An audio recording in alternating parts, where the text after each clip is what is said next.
Hello Internet, my name is Dan Howell and this is the story of my hamster.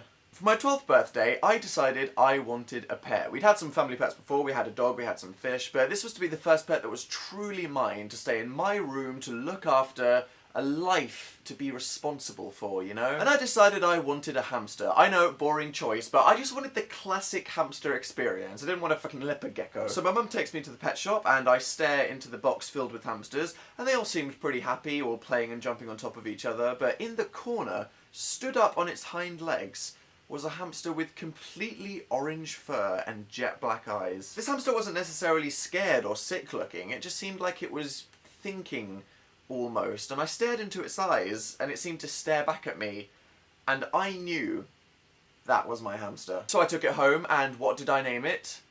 Suki. S-U-K-I.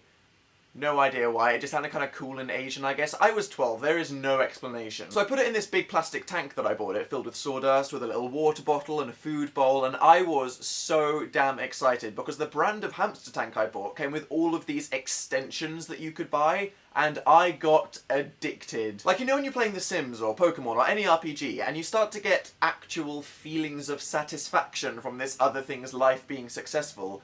It was like that.